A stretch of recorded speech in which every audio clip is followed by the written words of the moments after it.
Live now? Okay. No, here we go. 3, 2, 1. The champ is here. How are you, sir? I'm good. How Pull are you? this sucker up about Bit closer? Like a fist from your face. All right. Is that good? Good to see you, brother. What's happening? Oh, nothing much, mate. Nothing much. Just Has it settled in that you're the champ? yeah. Does it still feel real, or is it? Yeah. It's settled in. You know what I mean? Like it's weird. It's hard to explain. Like I'm the type of person that, you know, as soon as I'm home, I'm daddy. I'm the regular bloke that everyone knew me 10 years ago. Mm-hmm. But at the same time, obviously, you got, you know, the media obligations and everything that needs to be done. So it's, you know, it is different. You're going to get recognised a little bit more on the street. But What is it like in Australia now? Do people get excited to see you now? yeah, Australia, you know, obviously, that's where I'm from. So that's, you know, the supports are big, especially where I'm locally. Like, you know, every time I fight, literally our you know, our city like stops, you know, just to watch the fight. What's the city? Wollongong. The What? gong. Say it again? Wollongong. Wollongong? The gong. The Yes. gong. Where's the we call gong? it the gong. Just Where's- south of Sydney. Oh, okay. So Yeah. you're close? So you go to Sydney when you want to get crazy? Yeah. You know, not really. I don't do too much partying and that, except for a couple of days ago when we were in Vegas. So Vegas got me good. Did it get you after Izzy won? Got me before and after. So yeah, I'm on real struggle street, but we're good. Well, we'll get you some water. We got water here. Oh, yeah, beautiful. Do you need electrolytes? Oh yeah. We got some. We bring in good. some of those liquid IVs. Just bring the whole box of it in there. Oh okay. Yeah, liquid IV is great. Have you ever tried that shit? Mm-mm. It's good. It's real good. All right. It hydrates you twice as fast as regular water alone. Oh, It sweet. actually tastes good. Salt, electrolytes, all kinds of shit in it. All right, and then we got this coffee, turmeric coffee. Yeah, the Laird Hamilton Superfood Coffee. Yeah, I'm All right. addicted to these little. I'm addicted to the coffee, but I'm addicted to these fucking. All liquid right, there we IVs go. too. Look at Here, that. Rip one of them bad boys up Okay. and chuck it in your water. Well, yeah. Well, now got to do that, I guess. So, you know, I mean, there's becoming the champ, and then there's becoming the champ the way you did. Yep. Because you beat the consensus greatest featherweight of all time in his prime, you know? Yep. That's a big deal, my friend. Yeah, exactly right. You know, it was huge. You know, huge for me. Obviously, I love being the underdog as well. You know, I have been in my last 3 fights, and you know, I love sort of proving the doubters wrong. You know what I mean? Yeah. And then obviously, again, to beat him like I did as well, to outfight him, outstrike him, and stuff like that. Again, he's a great champion. Nothing but respect to him, but. For me to go out there and do it like that, you know, that's something I'm very proud of. Oh, you should be. You should be proud of your whole run, man. I mean, you haven't been in the UFC that long.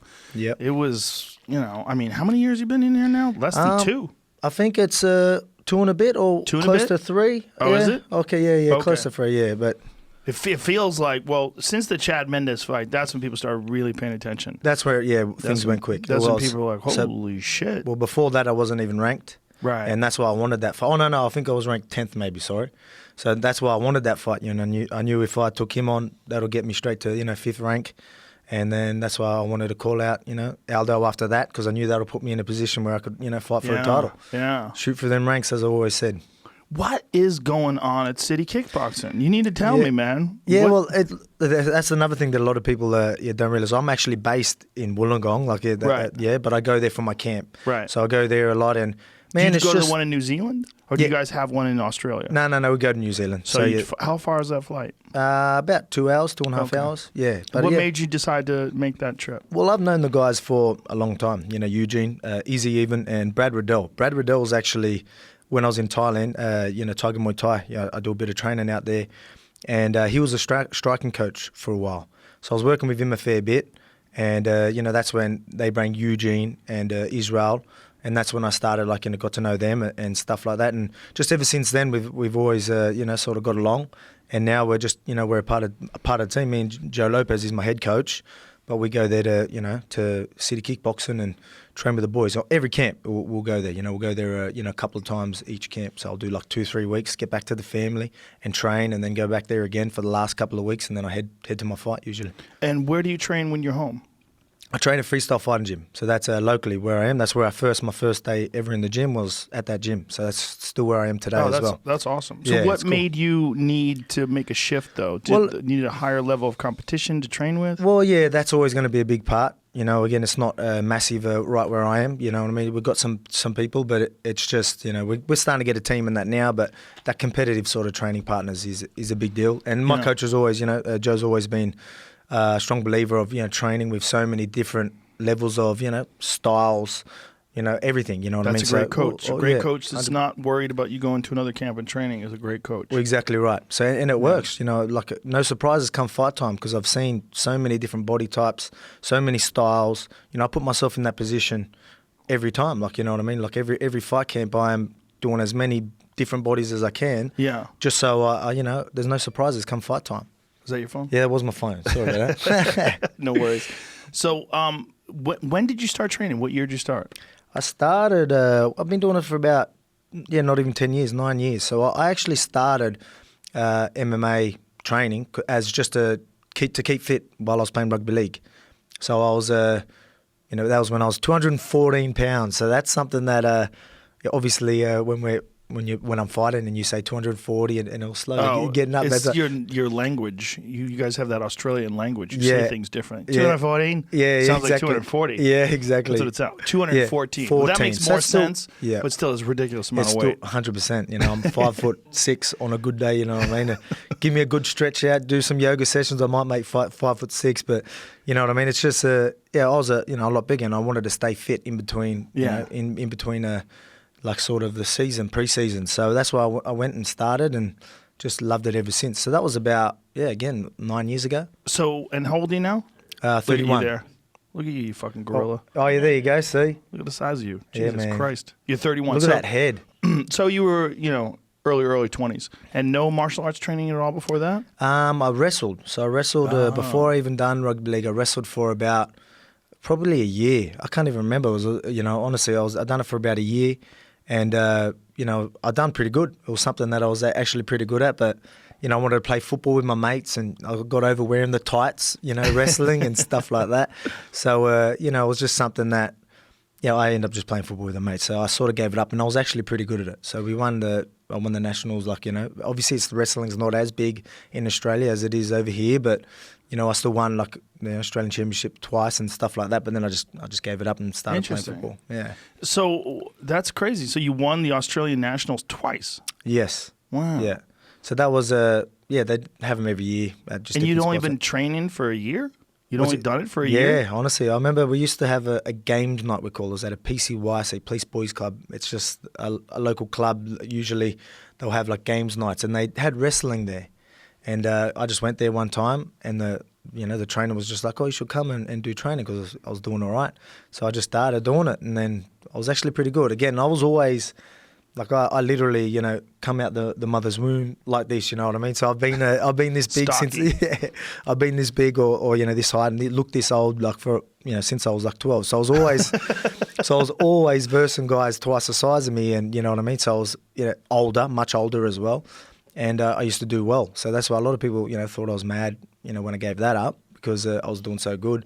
And then the same was at rugby league. When I played rugby league, even people thought I was mad giving that up as well, because that was something I was pretty good at as well. So what made you decide to make a switch to MMA professionally? Just my last year of football, rugby league. We won the comp. I got player of the match. I scored a 40-metre try, so you can imagine that guy running 40 metres.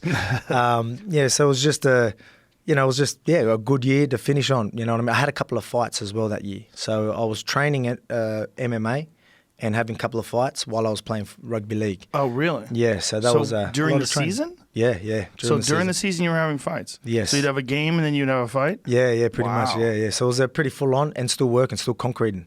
Really? So Jesus so Christ. It was pretty full on. So a lot happening, and I guess that's probably where I get some of my fitness today as well. You know what I mean? I've just always been a bit of a gamer, and that's just something I've always done, but maybe from back in them days as well. Well, I would imagine that just the sheer tenacity and cardio that you would get from rugby. Rugby is a tough fucking sport. Yeah. I mean, that's what I think Americans should play. I really do. I look at American football, I'm like, take off the fucking helmets. What's up with the shoulder pads? And honestly, I think it's safer. I think rugby's safer. I don't think it's safe. It's obviously a very rough combat sport in a lot of. I mean, it's kind of like a team combat sport almost. But you were at least not under the illusion that you're protected like American football players have been for so long with the helmets and the pads, and that's what's causing a lot of the brain trauma. Yeah, with them hard helmets and all that. Yeah, I get what you mean. Slamming into each other, Yeah, it's I guess I can see what you're saying there as well. But then. Again, then you're looking at someone running at no helmet as well. But I get what you're saying. I actually think, I think you're right. I think you hit the nail on the head with that Well, one. I think they've considered this, but people are so accustomed to football helmets, football pads. Yep. So the idea is to just make better helmets and better pads. But according to the guys who really study traumatic brain injury, that's not really going to help because it's the impact, Yep. the head, the brain swashing around inside your skull, that is just so.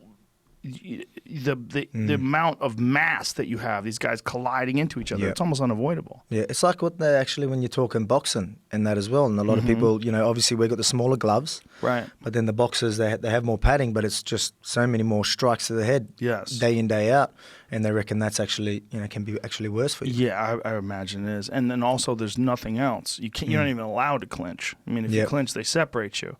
Whereas in MMA, if you get rocked, you could at least protect yourself. You Yeah. know? And if it goes to the ground, you could hang on. You could try to submit someone. You could try to wrestle with them.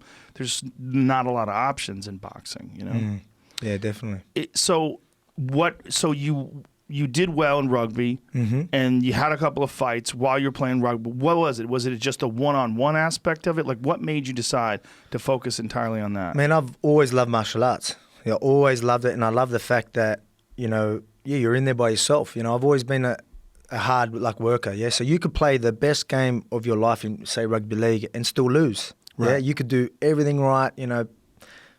Make thousands of meters, whatever it is. Someone else fucks up. Well, yeah. Again, I don't want to put it out. Put it out. Yeah, well, exactly right. That's sort of even it could be vice versa. I could play a bad game, we could win. But I love the fact that I'm such a hard worker. And, I'm always putting the hours in the gym. I'm so dedicated to this sport that so if I lose in that cage, that's on me. Yes. You know what I mean? And I love that. I love the fact that, if I am half-assing it, in the gym, you're going to see that come fight time. And I've got no one else to blame but myself. So, I've always loved that. And, again, I've just always loved martial arts, even boxing, UFC, even, before I even started, training MMA, I would, listen to music and I would, just picture myself winning the world title and the UFC Really? title. Yeah, I've Even always before loved you were it. training? I wasn't even training. It was just something that Wow. I've always loved. I actually started watching it back when, I think, because we had a box, you get the chips and you can watch whatever channel you want. And the pay-per-view, I probably shouldn't say that, but anyway. So the pay-per-view was on. And I remember watching Tito Ortiz and Ken Shamrock. That was the first time, their first fight. So that was the first time I ever started watching UFC. And that's when I just absolutely started loving it. So I've always, watched it and loved it and, picture myself being in there and all that. And I wasn't even training at the time. Australians are tough as fuck. It's it's a tough fucking place. There's something, they're men. You know what I mean? Yeah. There's a lot of, I'm sure there's some pussies over there too, but they're men. You know what I mean? That's Yeah. one of the ways that people look at Australia. It's it makes sense that great combat sport athletes would come out of Australia. Yeah, exactly right. Especially Prison colony. Well, now, yeah. That's really what you guys started off as. Exactly right, yeah. Especially, as you're saying, obviously me being looking like this since since a young age, obviously you're gonna, I'm not the type to brag that, I get into fights and all that sort of stuff. But when I was younger, that would happen. And so I've always been known to fight and been able to fight type of thing. I've always had to sort of defend myself. Never been the one to start it. But, there was times where I had to finish it. But, so it's just always something that I guess I've had in me. So, Australia, you guys have John Wayne Parr, Jeff Fenech. You guys have had some great combat sports athletes come out of. Well, it's UFC so big in Australia. So we've always had, as you're saying, very talented guys. We've got a lot of very good athletes over there. But they were always in your rugby leagues and AFL or whatever it is. Now UFC's and MMA is getting so big that we're getting these athletes starting to train MMA, and you're only going to see it grow even more, and we're going to get a lot more champions from our region, I believe. Oh, I'm sure. Have you ever trained with John Wayne Parr? I haven't. I've met him. I met him at a UFC event. I think that's the only time I ever met him, to be honest. He's actually got to get a hip replacement. His hip's really, fucked up from all his years of kickboxing. His last fight, he retired on his last fight, which is a boxing match. Yeah, Mundine. So that was a blowout. Mundine can actually box really well to go out, and good on him. He's achieved a lot. John Wayne Parr's a fucking savage. Oh, yeah. He's a straight up savage. That guy's, he's been fighting Muay Thai since he was a teenager. Yeah. Spent a lot of time in Thailand. I think I watched him actually. This was a long time ago. This is when my cousin was a kickboxer, and I went and watched him. Like I was very young. Oh wow. And I'm pretty sure it was John Wayne Parr that was. I need to actually hit him up. I need to hit up my cousin. And be like, was John Wayne Parr the main event of that? Because I remember watching. And I'll connect you and John Wayne if you'd like. All right, I appreciate that. Yeah, sweet for sure. But again, like I've always been a fan of him too. Like, but when I got a little bit older, but yeah, again, like it's something that I've always been fascinated about, all combat sports. So you decided to make the leap. Was it the rugby season was over and you're like, you know what, I'm done?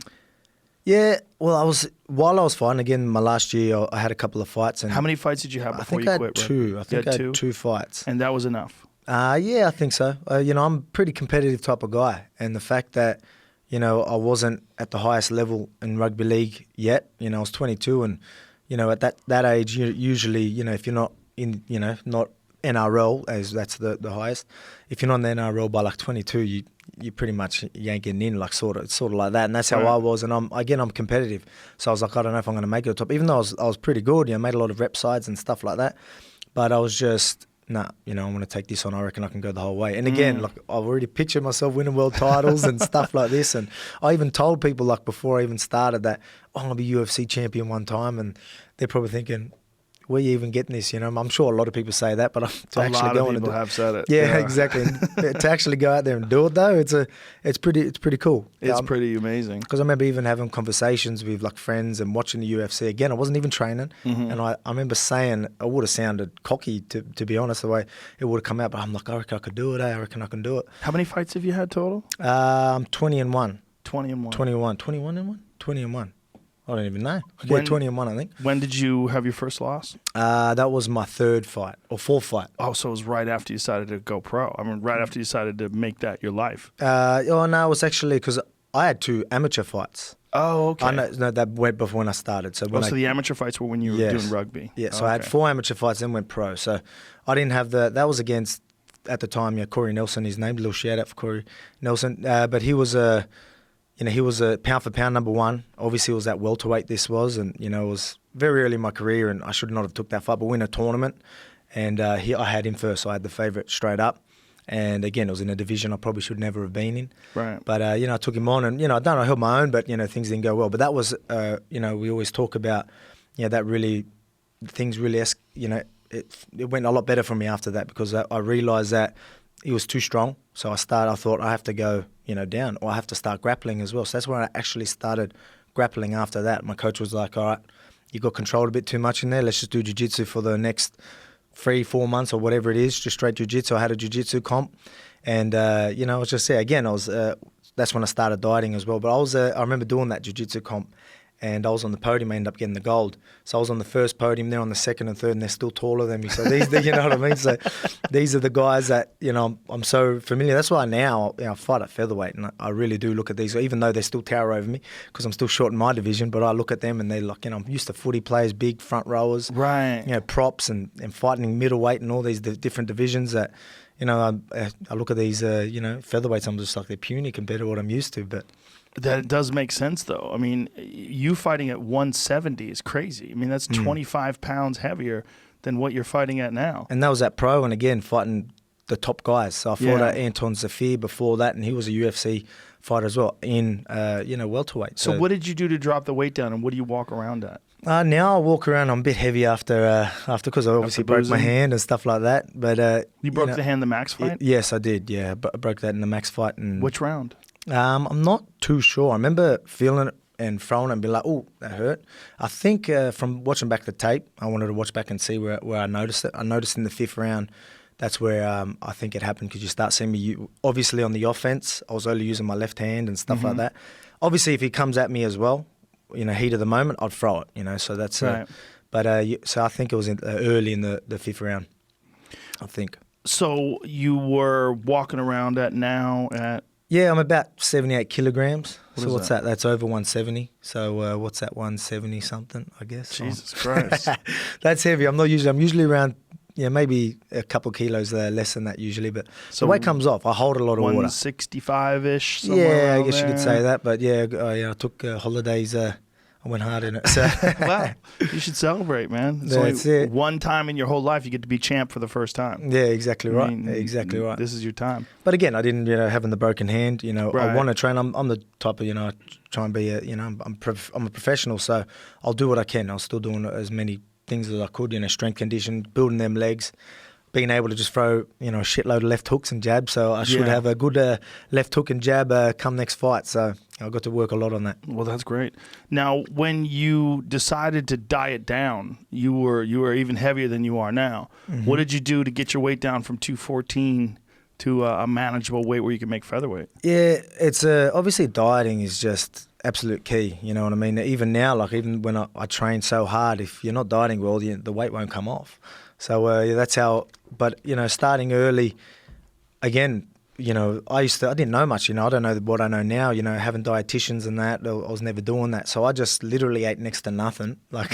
And I'd train like I told you, I was playing rugby league.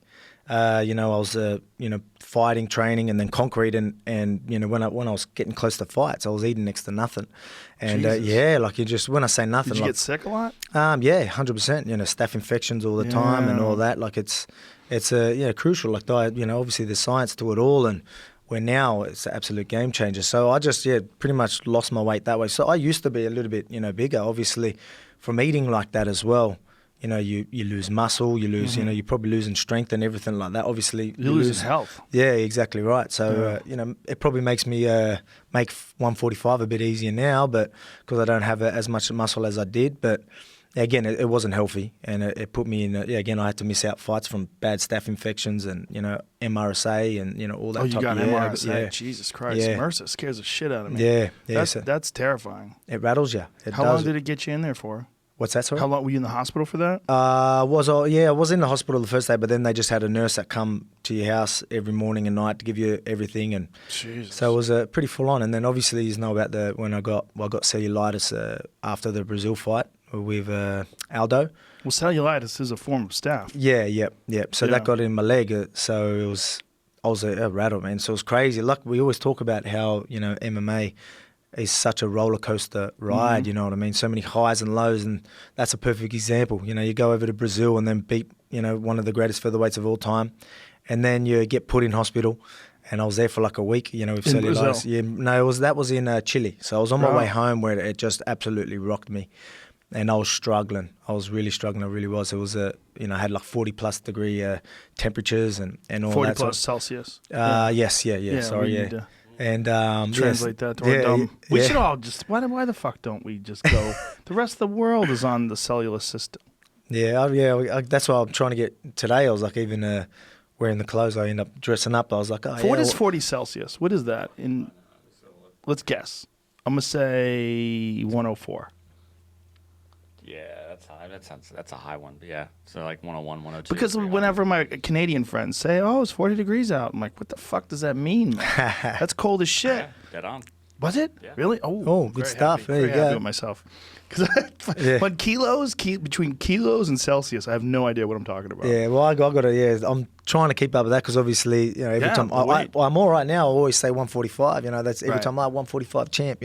Right. So I'm 214 when I'm talking about that. But again, my Aussie accent, everyone gets that wrong. But I think it was just me. yeah, right here. I think I fucked it It's up. funny. You always go on like your social media, and there's always like these things like they just roll on with like certain things like whenever Yeah. I'm posted, everyone will try and say I'm a New Zealander, and like they just start like banter like that, and like everyone's into each other on there. But there was one that the same as I got told that he was 240, and it's like they're just sort of trying to quote you, and they're like going and it just keeps growing and growing and growing. So it Well, started even when off you say 210. 240, I can't distinguish that between 240 and 214. That accent. 214. It's a cool fucking accent, though. All right. Australian's a straight up cool accent. Australian and New Zealand, those are both very cool accents. Some accents are just ridiculous. They need to stop.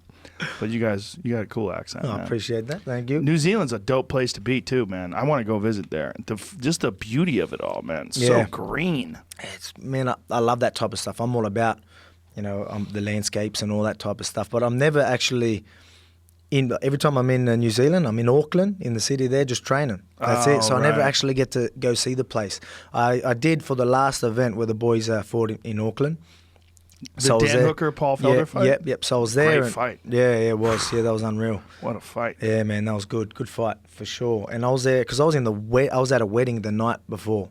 So, yeah, the night before, and that was like 5 hours north. So I had to drive 5 hours. I remember in Australia and that, the UFC's in the morning. Mm-hmm. So I had to get up like 3 in the morning, 3:30 in the morning, and drive all the way there to watch the fight. So while I was there for the wedding, I got to see a bit more, I got I went fishing and stuff like that. So I love all trout that. fishing in New Zealand. Yeah, so supposed to be some of the best in the world. Yeah, some beautiful spots up there. So it was good drive. At least it was a good drive on the way back. The word down. is in New Zealand when it's really good is during mice season. Mice season? Yes. Okay. Here, ready for this? Yeah. So something happens where there's more seeds, and when there's more seeds, there's more mice, and when there's more mice, the mice get into the water, and when the mice get into the water, the trout eat the mice, and so they catch these enormous trout that have just dozens of mice in their bellies. Well, Yeah. mate, man, all these sort of like. I know weird shit. Yeah, man. I don't know why I know so much weird shit. That's good though. It's But good. I know a lot. This is actually a shout out to Jay Scott. This is listen to the Jay Scott Outdoors podcast where he was talking to. It's a hunting and fishing podcast where they were talking about. They were talking to a guy who's a guide in New Zealand. Oh, okay. And they were talking about like when's the best time to go over there. But they just have an enormous brown trout. Over in New Zealand. Yeah, I've never done trout fishing though. I've done a lot of fishing that, but I've never done like the freshwater fishing. It's fun. Yeah? They do fly fishing too, which is a little bit more skillful. Okay, yeah, I wouldn't mind do. giving that.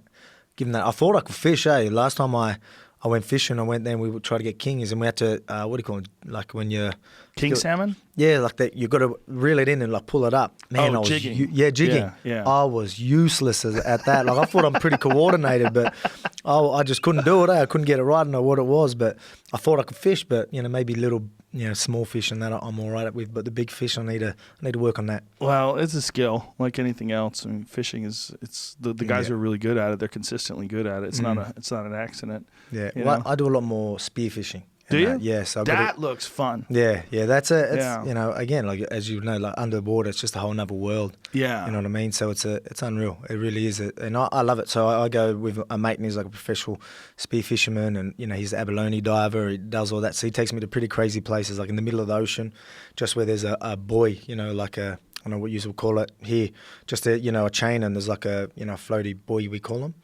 and they're just there, and then we'll go there, fish off there, and like go for like dolphin fish and stuff like that. And you literally just see a chain that goes down and it just disappears.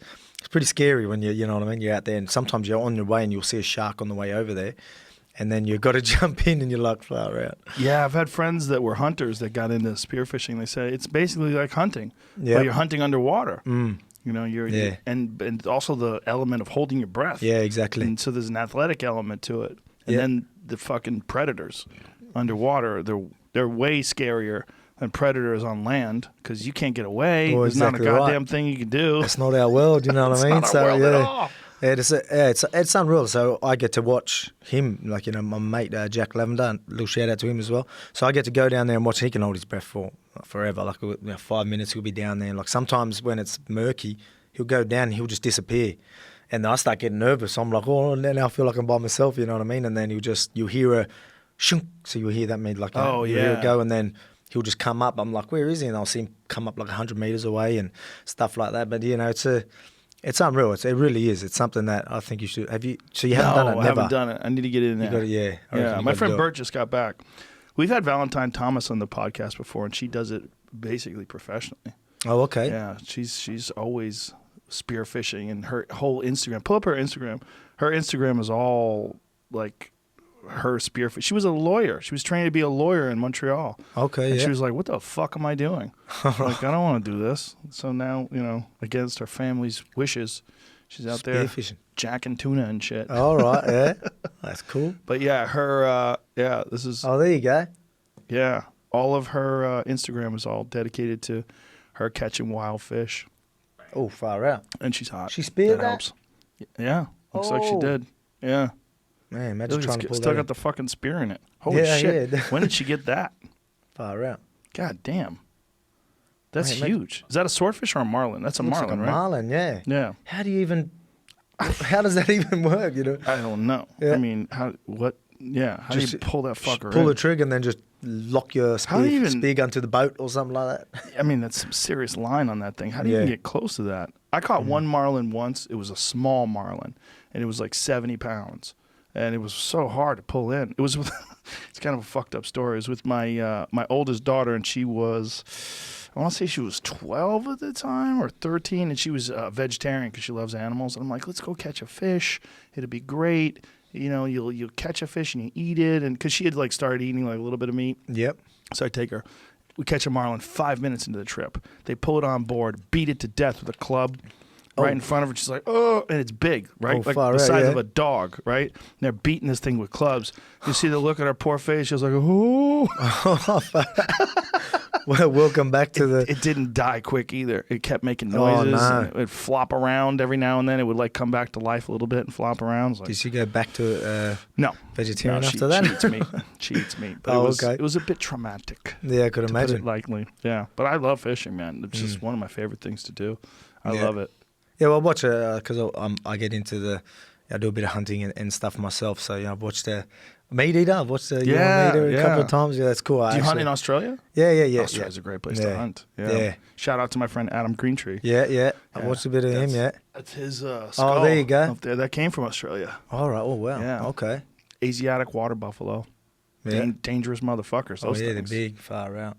I've never done like that type. I've never been right up there.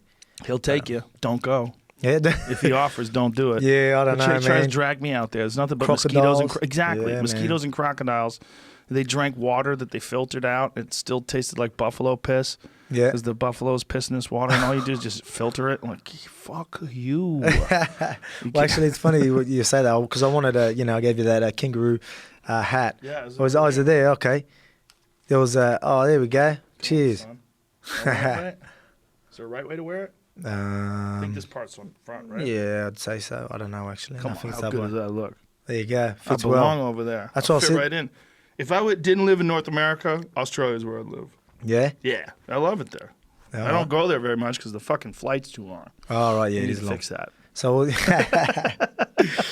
how do we fix that? So, what was I say? I was going to actually get you, they even had like crocodile belts and that stuff like that. But I wanted to actually get you a knife. Custom made one with and I was going to get maybe crocodile skin up, but I just ran out of time. Well, thank you. Next for the hat. Next time. Hey, thank you very much for the hat. Look at all these fucking crocodiles. Oh shit! I watched that. Actually, watched that video. Yeah, look at this. Man, fuck you, where is Adam that? Greentree.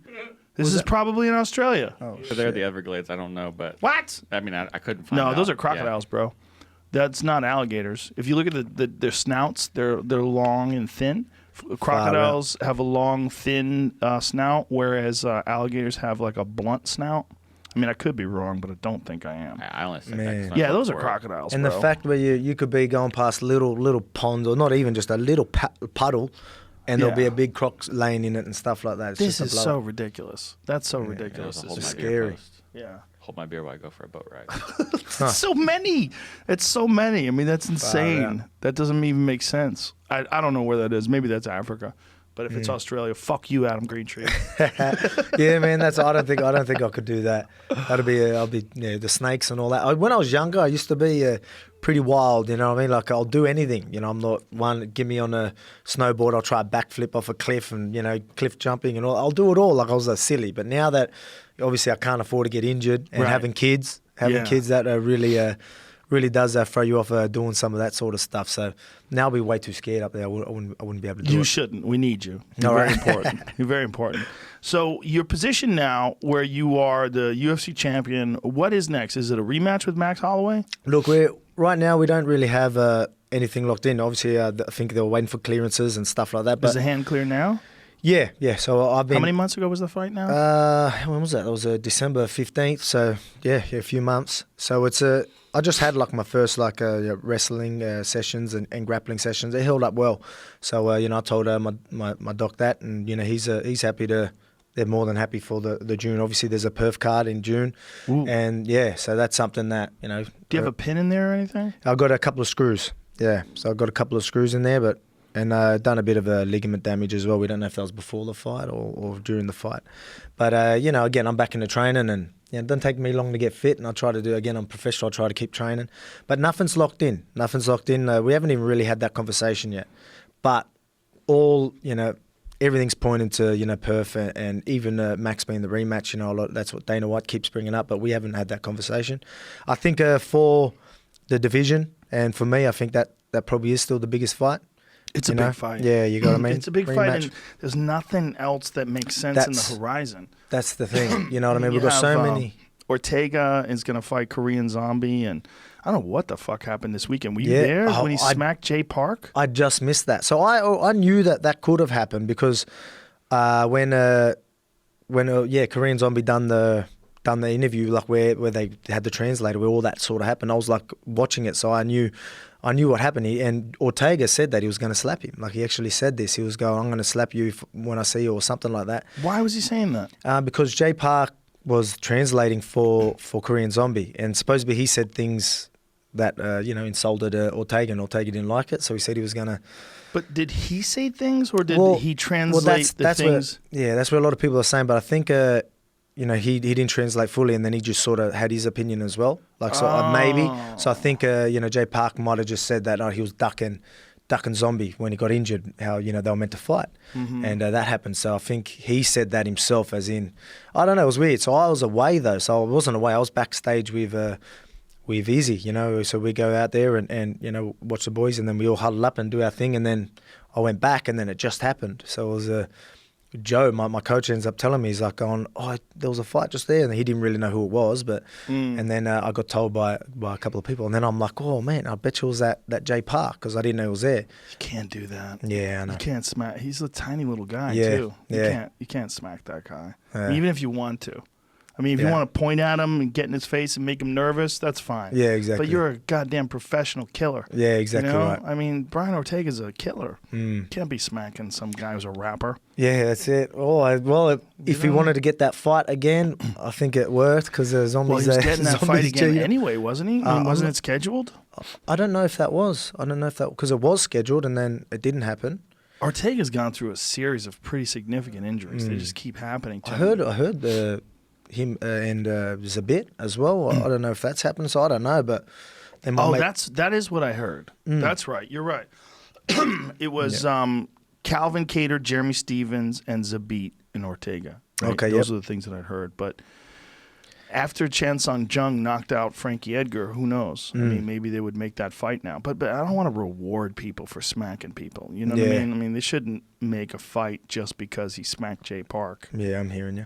So that's, again, like when you're talking about the division and like what's next for me, while I was injured, I thought there's so many people that are probably one fight away from a title shot, I believe, you know what I mean? You got your Ortegas, Zabit, Korean Zombie, I think any of them fight each other and win, I think they're clear number one. I think, you know what I mean? Obviously, people are going to always say, Max deserves that immediate rematch and things like that, and I understand that. But I mean, I think they could have had a case there to actually, but no one did anything. So right now, I'm not going to wait around, especially when there's an Aussie card, and I think they've been talking to Max. I don't even know. Again, we haven't even had that conversation. I just do my thing. I let my team do theirs, and I just do my thing, but nothing's happened yet. It's a hot division. I mean, that division is hot. Calvin Cater, who's another guy who's on the up. That's a dangerous guy. It's so much talent in that division. Yep.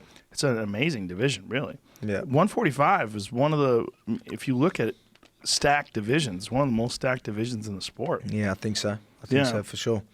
So a lot of killers in there, and now they all got their eyes on me. So, well, I was so impressed with the fight you fought against Max because to fight your style for 5 rounds, you have to be in tremendous shape because you have such an explosive style. Your style is so movement, leg kick heavy, and then power shots. I mean, you're throwing so many power punches, like just your sheer output, and you're not touching people. You're smashing. I mean, it's like it's a very difficult style to maintain for 5 rounds. Yeah, well, it is. But again, I've always been a hard worker, and we train hard. We definitely train. Imagine. Yeah, and we all put in our. I don't know if you've ever. We call a workout. We do we call it Spider. It was named after someone, but yeah, Spider. So it's just literally fight gone bad, and it's just the hardest, whatever you're fighting. If it's a 3-rounder, you'll do the 3 rounds. If it's a 5-round, you do the 5 rounders. It's like the hardest 5-minute rounds that you can think of.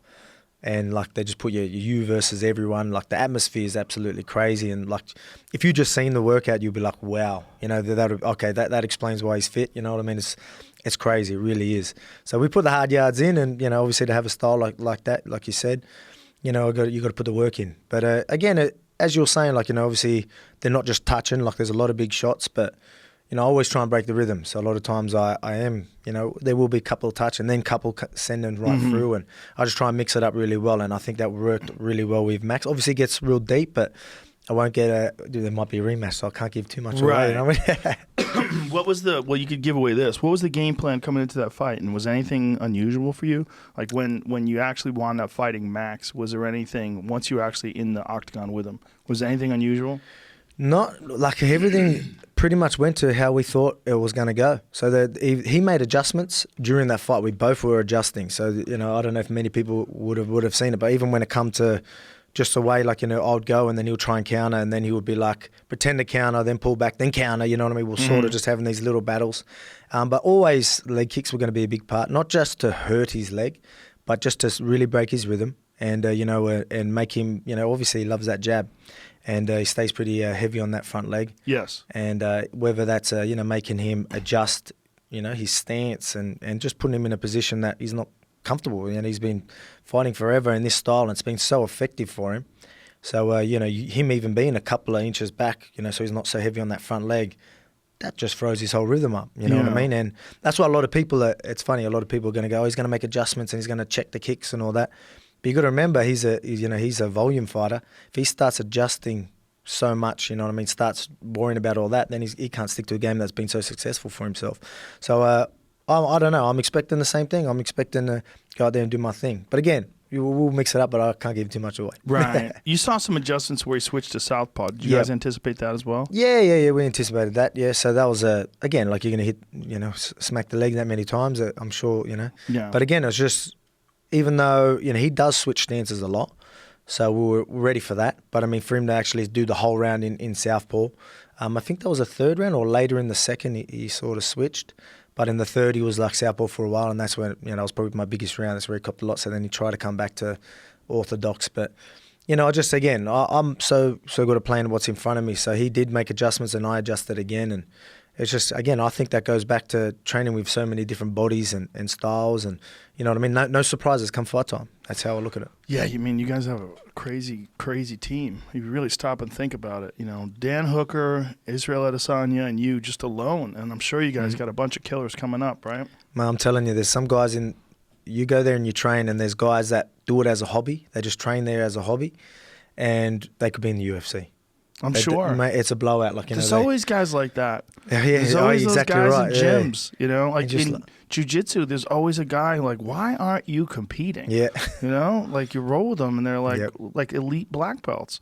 There's always these guys that just really love it, but they don't feel like doing it for a living. Yeah, man, it's a blowout. Like, again, I've trained with a lot of people, and then I'll go there and I'll have this guy that hasn't even had an amateur fight, and he's giving me problems. And you're like, what's going on here? You know what I mean? Crazy. But it's cool. Again, but that's what makes want. a great gym, right? Yeah. I mean, it's not just the main stars; it's all the supporting talent that you have in the gym as well. Yeah.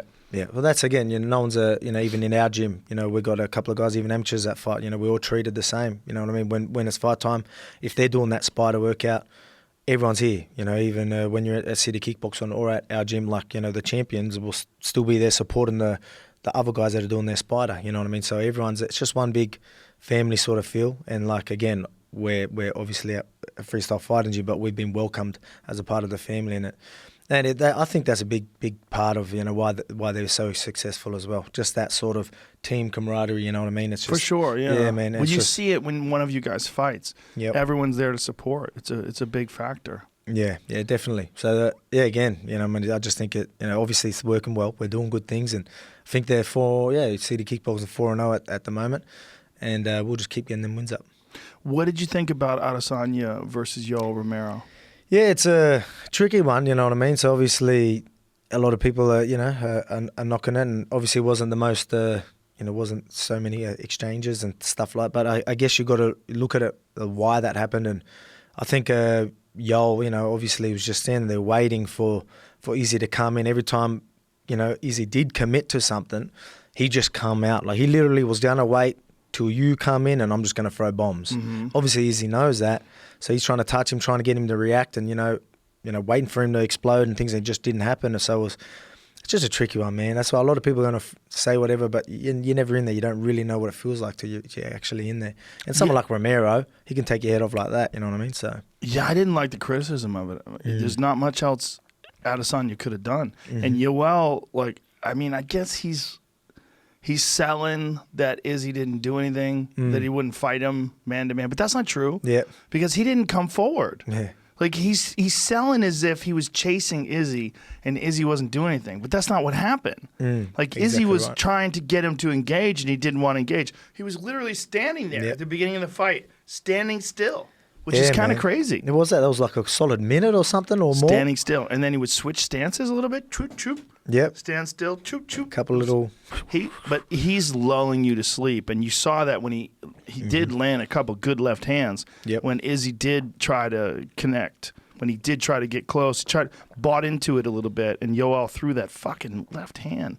It's crazy how fast that guy is. Yeah, man. So again, when you can sense that as soon as I do commit to anything, he's just going to come guns blazing. So obviously, fair enough. Obviously, there's going to be a lot more opportunities if he started trying to do stuff as well. But the fact that he done nothing till he was just ready to explode, it makes things how it is. You know what I mean? Well, again, if you want to fight smart, if you're trying to fight smart as well, and he should fight smart, and I think he did fight smart. I think he did. I mean, this is what fighting is all about. Some fights like Zhang Weili and Joanna Jacek is super, super exciting.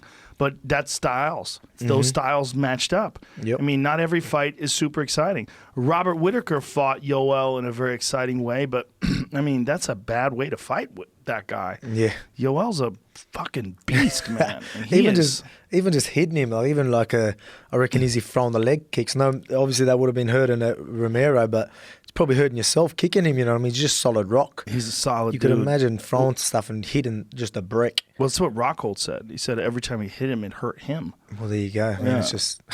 He's a freak, man. And the fact that he's 42, it's like, what in the fuck, man?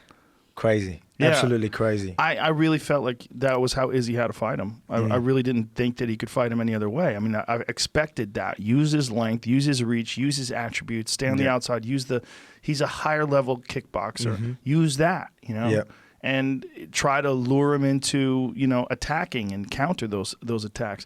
But it's one of those things where it's like, if you see when Tyron Woodley fought Wonder Boy, kind of the same thing. A lot of people were saying, oh, those are boring fights. Well, that's how you have to fight that guy. Yeah, exactly. That's how you fight him. And you wait on him. And you got to remember, you know what I mean? Like, obviously, let's just go out there and let's just be, really exciting. But you lose, everyone forgets about you. Everyone forgets about you. You know what I mean? So you got to have that sort of, especially if you're champion, you got to fight the fight that's going to get you to win. And you only have so many holes that can get punched in your card, right? Those punch holes are valuable. And you let yourself get cracked when you didn't have to. There's no need for that. Yeah. You should always fight smart. It's dangerous enough to fight smart. Hit and not get hit, that's such a, that's how I believe as well. That's why. It's just styles. It's just styles, the way styles match up. Like, here's another example. Paulo Costa and him, that stylistically is going to be fucking crazy.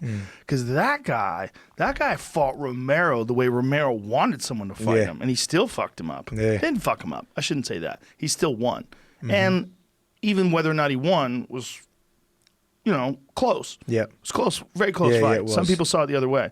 But, I mean, he hit Romero with everything but the kitchen sink. There's a picture that I put on my Instagram of him head kicking Romero. I mean, it's I think I remember that photo, clean. Yeah, man. And Costa's a knockout artist, and he's shinning him right upside the head. And, doesn't even budge. It's not even moving. Yeah. Well, Romero has a huge scar down the back of his neck. And I think his neck is fused. And I think that's part of one of the reasons why he kind of moves funny. Okay, yeah. Yeah. Like, look at this. Look at this photo. Oh, yeah. I mean, bro. Clean. It even looks like he just went into that as well. Oh, I mean, it looks like he's ducking into it. He's catching it right in the face, and nothing happened. That's a big dude kicking you in the head too. His neck, there's a big scar. It's really big. I've never seen a neck surgery scar that's that large.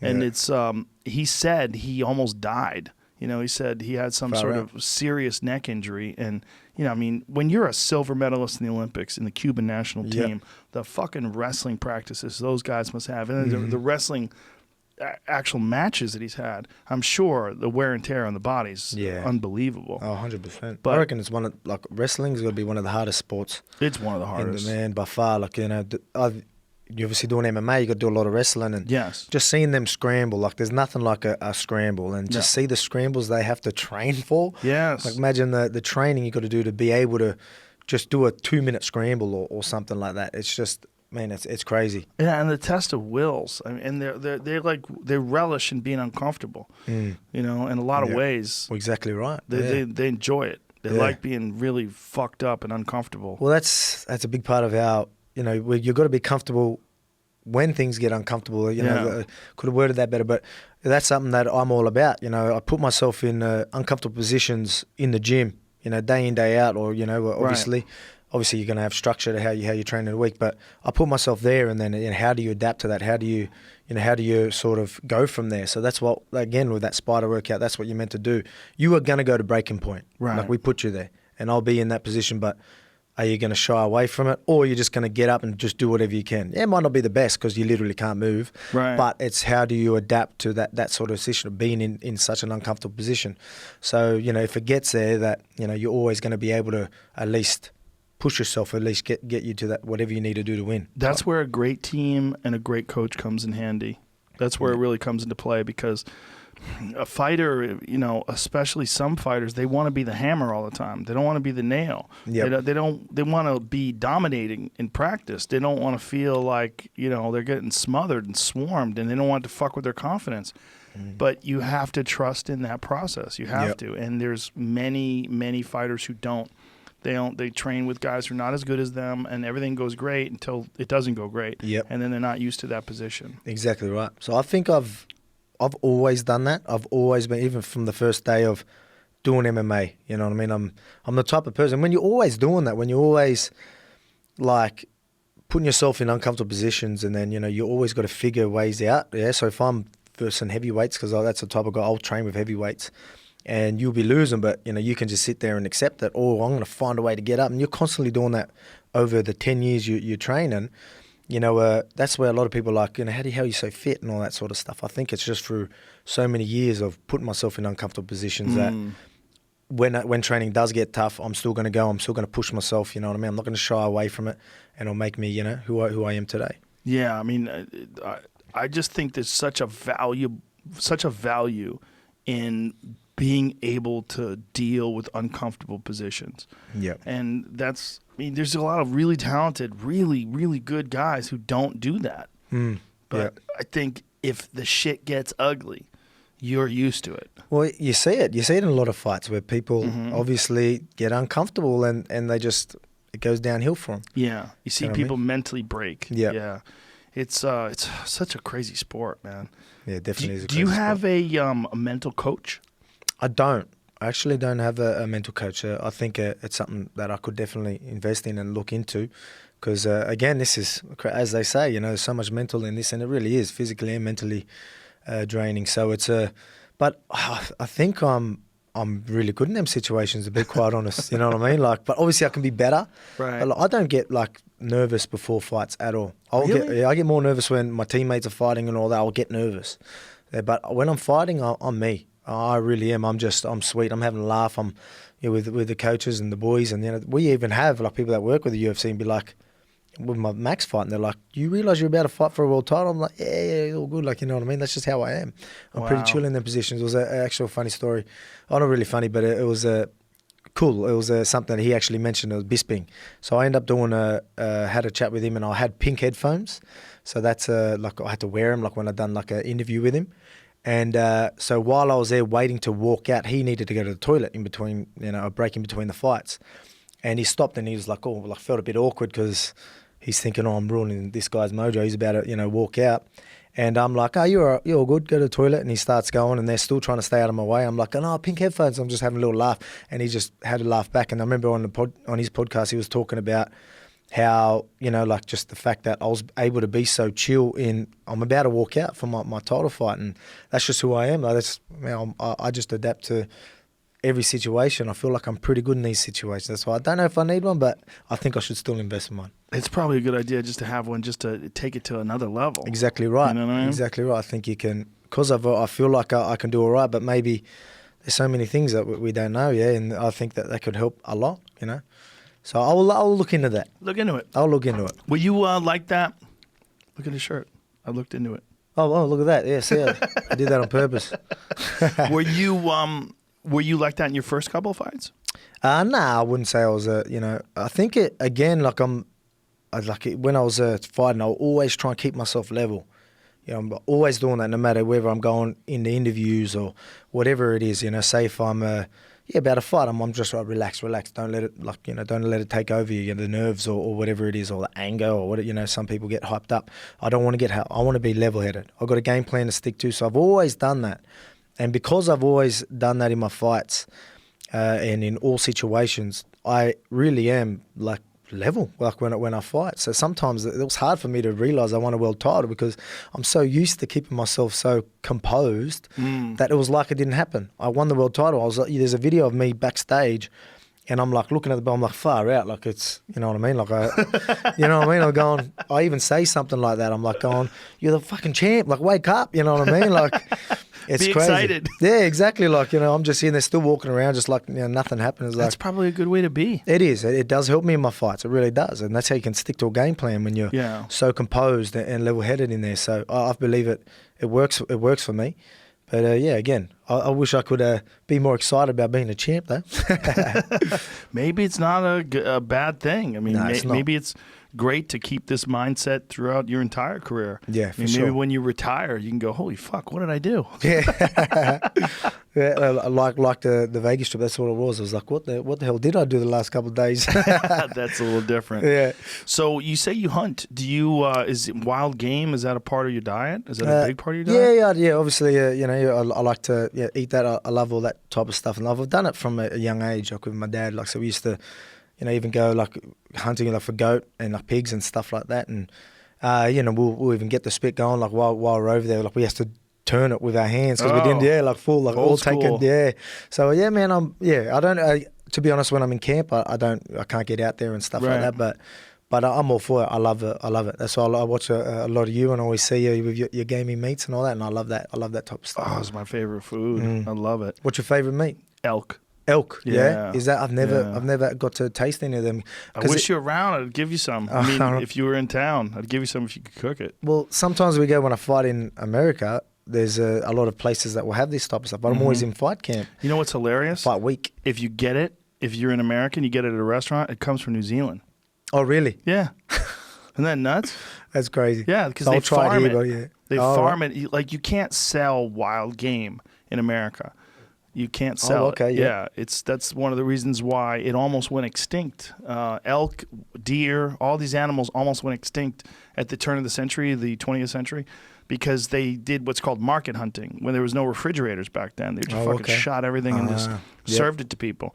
And they didn't think about conservation at all. So they got white-tailed deer down to a really low number.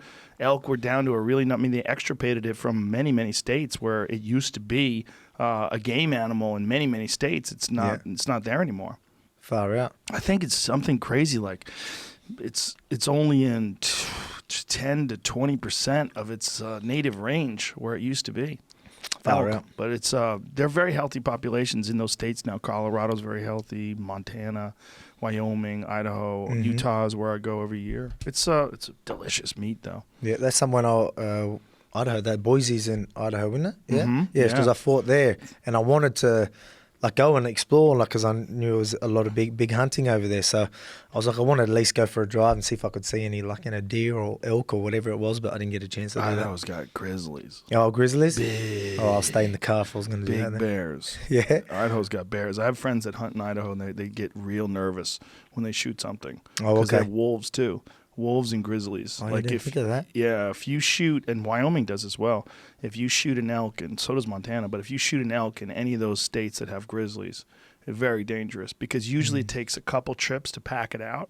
Okay, so, yeah. like, if you shoot an elk is, probably 800-900 pounds. Oh, yeah. And you're not going to carry it all out. It's like you and your friend, if you pack it out, unless you have some four-wheel drive vehicle that can get back to it, or you have horses. A lot of times they use horses. Hunters use horses to pack out meat. Like they'll have a whole train of horses, like 5 or 6 horses, and they'll take the pack, put all the meat, distribute it evenly on the horses, and get out of there in one trip. Yep. Because if not, then you got to go back. That's a lot of meat scent rolling around. So.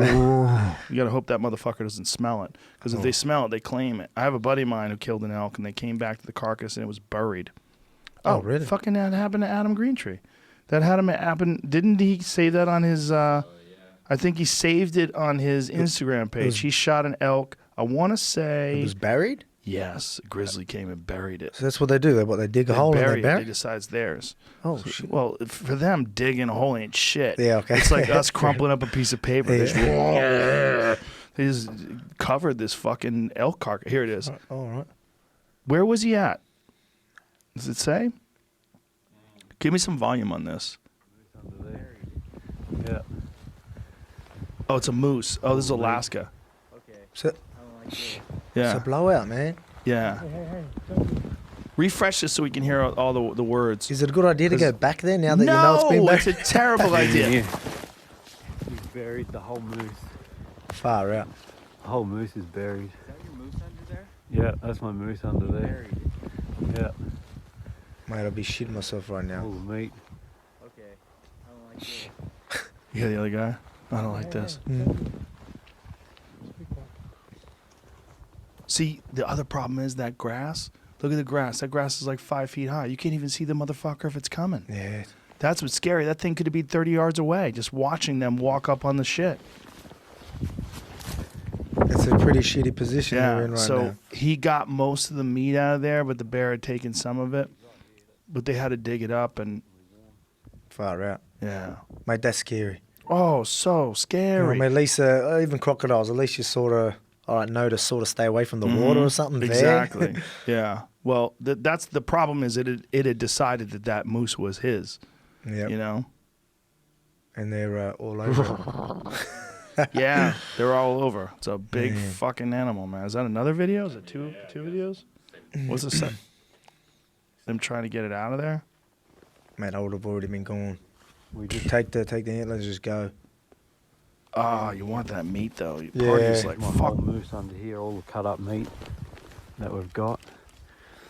Oh, what, so they, Grizzly I get you. So they've coming already here cut it all up and had it in cold. bags. So there's what I was saying. Okay. Like, they cut it up, and they were carrying it out Okay, yeah. one step at a time. So, All right, yeah. So say if you and I shot a moose, and we were out there, we both put like 100 pounds on our back, and we Yeah. hike out. And then everything we'd would have to be, do all 3 the or meat 4 would be, trips. Yeah. all the meat would be already packed up and stuff. Yes. Okay, I thought they would take so a they bit. cut it. They come put back, it in cut it these. up. They put it in these game bags, and then they let it sit there. I've seen 'cause it a it's- bit on Meat Eater. Yeah, so exactly. So when they went back, it had all been buried. Okay.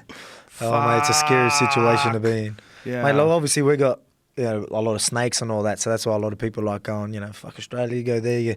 It's weird, like you literally, there are a lot of snakes and spiders and stuff like that, but I've had even that mate that I talked to you about, the spear fisherman. He's just like, mate, he's like a Steve Irwin, like he's just in everything he does. I've seen him like run. He was on like a swing, jumped off, and then realised there was a octopus in the water.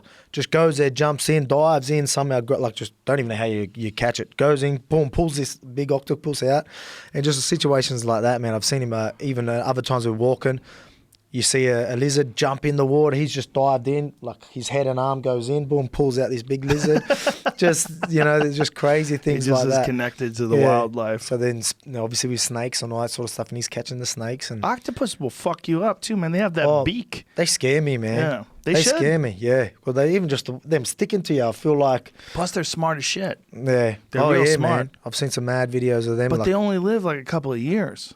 Really, yeah? Yeah, I think an octopus's life. How long? Jamie shaking his head. It's like max 2 years. Maybe 2 years. average about a year, maybe average 2. It's what we looked at. We've looked it up a couple times. and That's why they don't take over the world. Man. Because they're like 2-year-old babies. But they're fucking smart as shit, man. They figure out how to open up jars and shit. They can spin jars. I've watched them videos, and when they obviously know their size, so they put a tentacle through, and they're like, oh yeah, I can fit through that. It's like this. Yeah. And the big octopus like that, and They then compress. as long as the beak can go through, the whole body can go through. Yeah. And you watch them do that, and you're like, what? Like, Yeah. crazy. 3 to 5, it says giant crazy. Pacific octopus. Giant octopus, 3 to 5 years, and then die of old age. Small octopus And is scary they're enough. delicious. Yes, So they are. I used to feel bad that I was eating them, but then I found out they only live 5 years. I'm like, what am I cutting a year out of your life? These are shit. You know? Yeah. So Not I've that seen, big a we've seen deal. in the obviously in the wild in Australia, we've seen some pretty crazy things. We've got some, well, as you know, like the hunting stories are always some crazy stories. Well, you have a crazy place too because so much of your wildlife is invasive. So much of your wildlife has been introduced because the people that put your ancestors there, they decided they were trying to turn that place into some wild hunting habitat. So they brought over stags and red deer and all these animals that thrive over there. Yeah. They're all invasive species. Yeah, man. Well, we got mate, the deer. They're everywhere now. Like, so where I live is on like the beach coastline there, and like we've got mountains, and they're just deer everywhere. Like they just walk in people's yards and stuff like that. And I've seen the photos of them on the beaches and stuff like that. Just where people it's good are. if you need meat. Yeah, exactly. Yeah. Like my friend Adam. I mean, all he eats is wild game, and you can hunt in so many different places over there. Yeah, for sure. And they treat them like a red deer over there is like a rodent or a pest. Oh, right, yeah. There's Well, so many of That's them. what I mean. The deers, especially where we are, they're thousands of them, or millions of them. Yeah. They're just everywhere. You go there and just at any open paddock in the afternoon, and you'll see like herds of them. New Zealand's the same way, right? New Yeah, I Zealand, think so. they brought in all those animals and just left them there, and now there's no predators. Yeah. Luckily, there's no predators, but they did fuck up in Australia and bring over some predators. They brought over cats. And All right. wild cats in Australia are a big problem. They kill Yeah. everything. They've Yeah, devastated ground nesting birds and all sorts of different wildlife. And it's one of the weirder things about bow hunting in Australia is that they'll hold up cats like something they killed. So Okay. they'll take a house cat. Okay, and they're like yeah. holding up a house cat and smile like, look, I got him. Yeah. And they're like, what the fuck? The same way people would hear with a coyote. Like, Okay, yep. hunters kill as many coyotes as they can over here because Okay, yeah. coyotes kill fucking cats and dogs, and they kill chickens, and they've killed all my fucking chickens. Oh, I had really, a yeah? bunch of chickens. They killed 9 of them at one time. shit. I've had them a bunch. They killed them slowly, and then they got them all at once. We had a fire out here, and the fire burnt down my chicken coop, so I had to put them in a smaller chicken coop. Okay. And the coyotes tore open the chicken coop and killed my 9 remaining chickens all in one night. So pretty bad Fucking pests feathers over everywhere. there, huh? Oh, they're monsters. They're clever. They're really interesting animals. Okay, I mean, yeah. part of me admires them because they're really smart little fuckers. They're really smart. And they're sneaky. Like they'll trick a dog into chasing after them, and then a couple other coyotes will be waiting, and they'll jump the dog and kill it. Oh, really? Yeah. Far out. Yeah. That's they're- crazy. What is this here? Australia's deadly serious about killing millions of cats. See? Look at that guy holding a fucking cat. Yeah, there's They plenty of them got out 'em. there. Yeah. Feral felines are driving the country's native species to extinction. Now a massive culling is underway to preserve what's left of the wild. Someone who didn't understand wildlife introduced cats there to deal with other small animals. Because I think they brought something else over there that was causing problems. I think rabbits. I think that's what it was. I think they brought rabbits over there, and the rabbits were fucking everything up. So like, what can we do? Rabbits are eating all this. We'll bring Bring cats. cats. They'll All fix right. it. And they just created a mess. So they're trying. They literally would like all wild cats to be extinct. All right. Yeah, you do see a fair bit of them out there. Yeah. Well, cats in America kill billions with a B, billions of birds and mammals every year. Yeah. Every year they kill billions Yeah. of birds and mammals.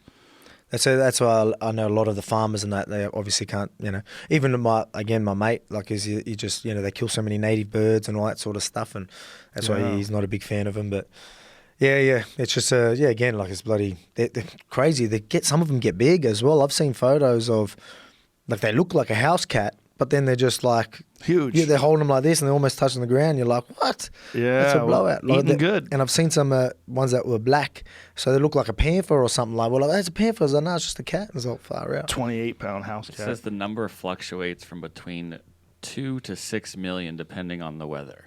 amount of cats in Australia? Yeah. Holy And shit. they're dropping poison sausage out of the air to kill the cats? Yeah.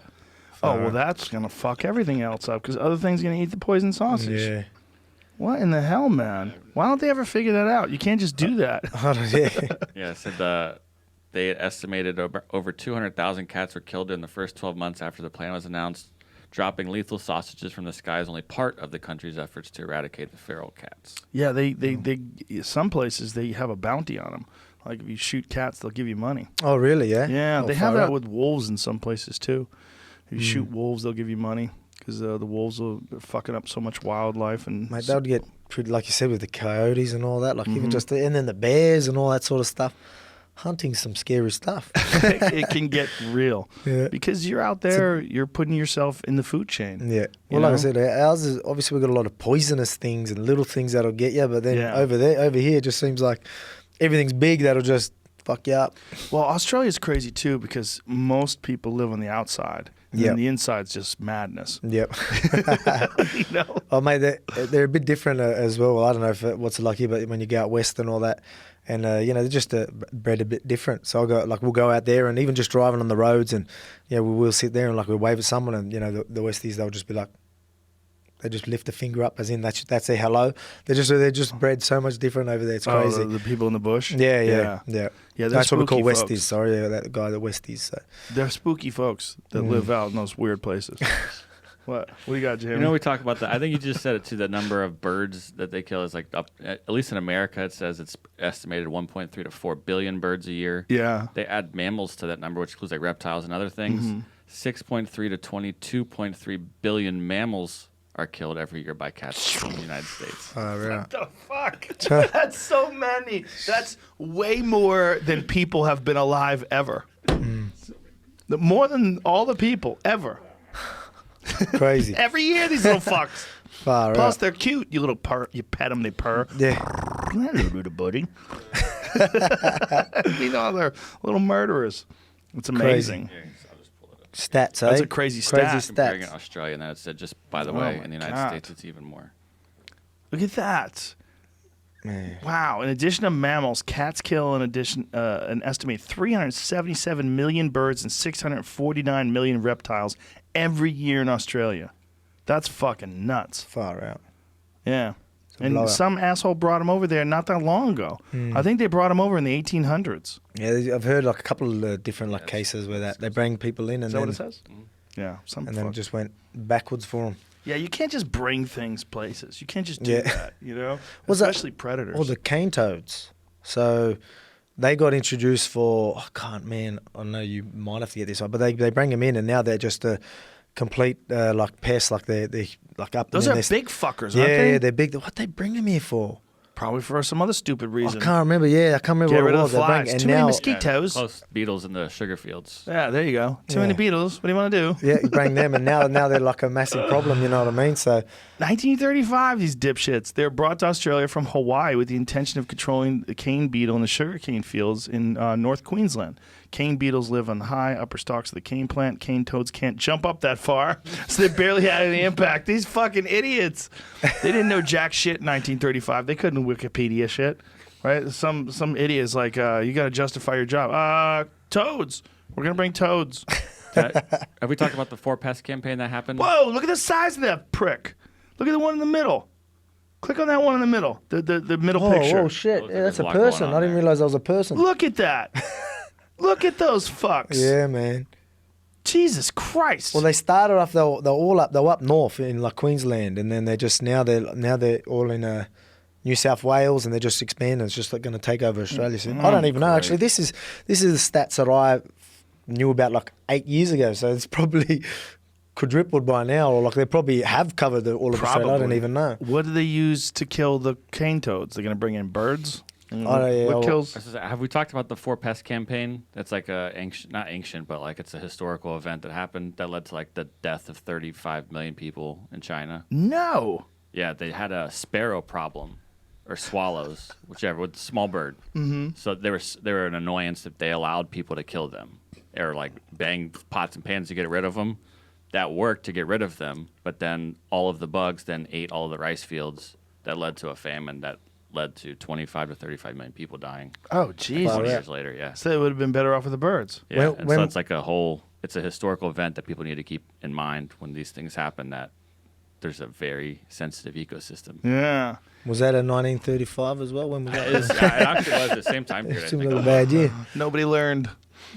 Yeah. It's Man. like, I don't know, man. I don't know how they're going to get rid of those frogs. Do they have an idea? I don't know. Like, man, I don't know too much. I just remember hearing that stat, so I thought I'd throw it out there. But I don't know. It's bloody. I think. I remember seeing videos of, and there was like just the floors absolutely covered of, in certain spots up in Queensland, like absolutely covered. Like, actually, it was in The Simpsons, wasn't it? Was it? I swear it was a Simpsons episode. Yeah, the And what is it? I would have called them Shazwazzers or something like that. I remember, someone comes, they beat them. They they pull out the sticks and beat our Yeah, bats yeah. or something like that. Yeah. The four pest thing was a couple of years later. It's 1958 to 1962.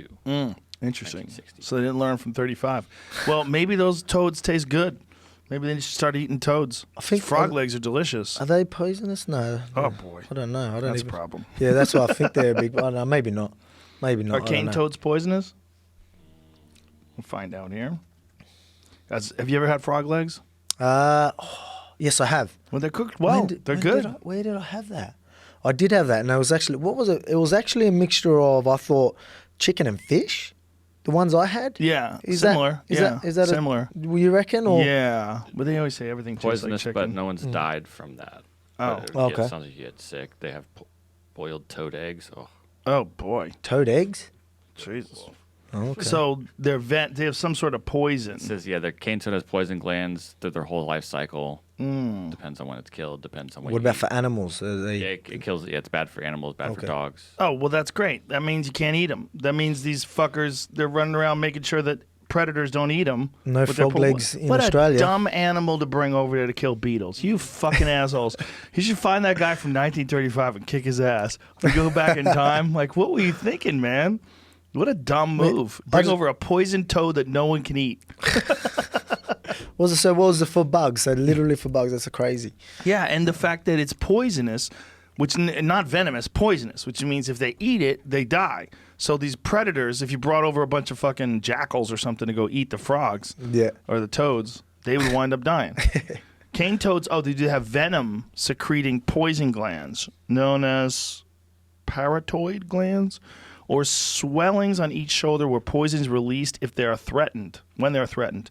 If ingested, the venom can cause rapid heartbeat, excessive salivation, convulsions, and paralysis, and can result in death for many native animals. Great. So you can't even fucking kill them with predators. God, maybe we can get the cats to eat the cane toads. Maybe that's the move. I swear, like, I could be wrong. Like, Look at this. The most humane way to kill cane toads is to put them in the freezer alive. Humane? That's the most humane? well, I think I remember getting told like that. Well, back in the day, like you had to kill them if you seen them or something like that. I think that was a rule. Kill them if you can. The once popular method was used to kill millions of poisonous pets until it was banned 20 years ago because animal ethics committees considered it inhumane. Oh, you fucks. It's all those fucking animal rights people. They ruin everything. What about our rights? Huh? You got poisoned toads everywhere, assholes. How do you get rid of them? What does it say? Remove toad temptations and make your home a cane toad free zone. You need a sign. You decide, hey, we're a cane toad free zone here. Cover or bring pet food in at night as it attracts cane toads. Remove standing water. Oh, great. How are you going to do that? What about ponds? What about puddles? Remove rubbish and other debris so cane toad cannot shelter under it during the day. Keep your outside lights off when not needed. Keep toads out by creating a barrier. Far out. Far out indeed. I don't know about that. It's offensive. They can't jump that high. Just hire people. Hire people to kill them. Give them a lot. Make it valuable to kill them. I'm telling you, I think it was for a bit. I think they'll honestly, I remember if you see one, like I think you had to. I don't know. You're supposed to kill them? Yeah, I don't know. Yeah. I could be wrong. Maybe I just heard that from someone and I'm It would running be with it. good archery practice if you had a lot of arrows, because it's not a big target. It's a good thing to shoot at. Fucking crazy assholes. Bring over fucking poisonous toads. Estimated over 200 million. No. Far out. So yeah, That's so crazy. That's so many toads. 200 million toads. Jesus, Australia. Yeah, I don't know about that one. Crazy. Yeah. That's So, Australia. what do you eat during camp? Let's go back. Well, I got besides I toads. got a dietitian Do you? on board now, so he does a few of us. He does easy and that as well. And Do you get meal Quite. prep like pre-prepared meals? No, I used to get that, but now he just gives me a sort of game plan to go with. Or sorry, not game plan, a diet Meal plan. plan. Yeah, meal plan. And obviously I got options and stuff like that, and it's a game changer, man. It really is. Like I said, from what I used to eat to now, like I'm talking even just a couple of fights ago. Like, you know what I mean? I was doing my own thing, and the fight week I would literally just eat chicken and nuts. And this wasn't that long ago. I was I was ranked, and I was just eating like chicken and nuts, and just depleting myself so much. Don't get me wrong, I would end up pretty light, but I mean, man, it was not good for the body. That's for sure. And So when will you start? So like, say if you have a fight and it's 8 weeks out, when will you start the dieting process to try to lose weight? And when are you just eating just for health? yeah, well, I'm always trying to, all year round I try, except for the last few months. All year round I'm trying to eat, reasonably good, during the week, and then the weekends I'll sort of just do whatever. And I still do that all the way through to my fight till about 2 weeks is my last, cheat meal, as people would say, like, my last time I'll actually do that. But it's just, again, when I'm in camp, I don't know if my body just knows. Obviously, there's science to it, but sometimes I swear I'm eating the same. And as I get closer to the fight, maybe I'm training that little bit harder, or maybe I'm having that little bit less sugar, or whatever it is, or the sauce that I'm cutting. I don't really realize, but it's just fine little things I'm doing, and the weight just falls off. And how much do you cut the week of the fight? The week of the fight, I'm usually about 7 kilograms out. So it seems like a lot, but I hold a lot of water, and then once that's about 15, 16 pounds, something like that? Yeah, I think so, yeah. So I'm about there, and, a lot of it will end up coming off during the week. So, again, I hold a lot of water. So I blow it up, mate. I'll look at a piece of bread and I'll put on 5 kilos of water. Really? Yeah. So that's just how I am. So I actually, I'll probably get myself in trouble, but I end up weighing in at 145. 145, usually a little bit less, actually, the last few times. And I was getting up to 160... 166 or something like that. Can't remember what it was, but I ended up getting to 76 kilograms. Wow. So I end up putting like 22 pounds or so. Yes, yeah. So I'll do Wow. that overnight. Yeah. So it's, How does that feel though when you do? well, I'm used to. I'm that weight all camp pretty much. Right. So that's my weight I'm comfortable at. You know what I mean? So I'm about, even 2 weeks out from my fight, I'm about 75 kg. Maybe 74, but I'm pretty close to it. It's a real science, isn't it? It is 100%. And again, to be able to eat what I eat, fight week, and I look at the food now, fight week, and be like, "What? How good's this?" All over my social media, I'm just like, "What? Look how lucky I am." Before, when I used to do that, like fight week and do my stories, I'm just literally show like 6 pieces of nuts and a little piece of chicken. Where now I got like mad like in meals, and they obviously decorate. So what changed? How did he change it? I just, again, they just know. Like before, I didn't know. I just knew I had to cut sodiums and carbs, and I'll do that, 4 or 5 days out, and then again, I'll deplete a lot of water, but I'll drink distilled water and stuff like that. But again, you're still doing similar sort of stuff, but everything's more calculated now, and they do all the measurements and calculate everything, and this again, the science to it, it's crazy. And then now I'm usually a couple of kilos heavier when I got a sweat, like from the night before, but it comes off easy and I feel good. So I got energy and it's easy to come off. So, what's a typical meal for breakfast for you? Fight week? No, like during training. Okay, when oats. You're getting oats. Usually oats. when I get close, I like my oats, heat it up, and because it always fills me up. I feel like I should be eating more, but I don't even need to. It fills me up that much, so there's some meals like now, because we train so hard, that's what I mean by the difference. I was eating next to nothing to now not even being able to eat some of the stuff that they want me to eat. I'm like, man, I can't eat that much. Like, I probably could, but I'm like, I don't need to, you know what I mean? And right. And that's amazing. Yeah, because we do like anywhere 3-4 sessions a day, and some of them, like, we tell them what workouts, and we've got a scale on 1 to 10 how hard they are. 4 workout sessions a day? day? Some days, yeah. Really? Yeah, yes. I'll do usually 3 on average, but again, like, it's going to be controlled. It doesn't mean I'm actually going the balls to the wall every session. You got to be structured to it. But I'll do strength and conditioning a couple of days a week, and then I usually, when I'm back home in Australia, it's the 3 sessions every day, and then sometimes I do strength and conditioning. So when we go to New Zealand, it's usually in the morning we'll do a couple of sessions, and then we'll get a session at night as well. So it's but again, with some of these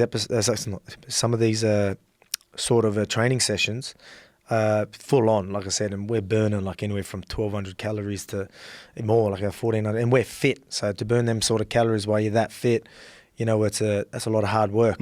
So we're doing that, and then they're like, you know, they've got to feed us like all this, you know, so we can have the energy to train. Like, and that's what I mean. Like some meals, I'm like, man, I don't think I could even eat that. But it's crazy. It's to be able to do that and like be happy with what you're eating, and then go into fight week and stuff like that. It's a game changer. It really is. Yeah, that's where the value of having someone who's an actual nutritionist really comes into play, where they tell you, oh, no, this is the calories that you need, and this is going to give you all the electrolytes and the protein, the carbohydrates. This is everything. Yeah, you're good. Like when you're like, are you sure? Yeah, man, that's exactly right.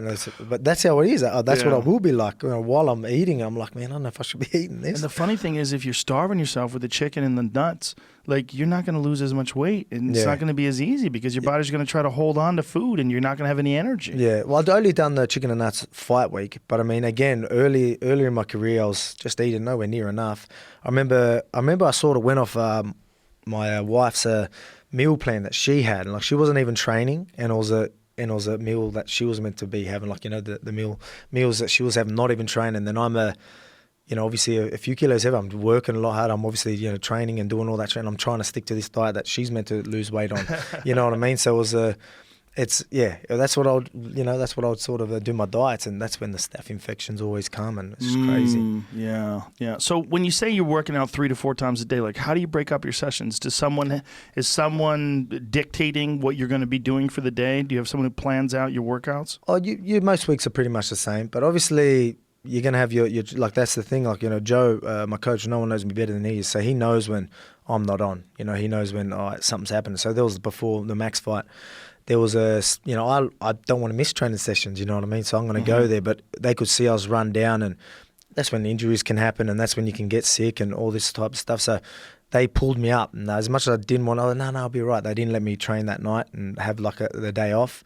And man, honestly, the next day, the next sessions after that, I was on fire, and I finished, you know what I mean? And perfect, you know, that was again, at the time, I'm like, oh, you know, I don't want to miss out on trail. I don't want to feel like you know, I don't feel like I'm not working hard enough, you know what I mean? So that's sort of how I was thinking, but then the next day, it just made me even work so much harder. And I done the VO2 max session, wrestling session, and absolutely killed it, you know what I mean? And that was my last week of training, and I just finished it perfect, like sort of, you know, right on peak, you know. Obviously, that's why you structure to peak, you know, a week out, and that was, you know, it was perfect. As with the nutritionist, it shows you the value of having a real professional that, and particularly someone who really knows you and knows, like, you're not going to slack off. You know, you're a guy who's going to go balls out. Yeah. So if you're tired like that, something's up. And so many coaches, or so many fighters rather, don't have a coach like that. Yep. And so they will overtrain, and they'll come into a fight beaten down. Yeah. And it's unfortunate. It really is. That's what I mean. The 1%ers, and you were saying with the mental coaches and all that, like, I just think there's so many places that you could really, you know, work with it. And I think that all will help in the end, that 1%.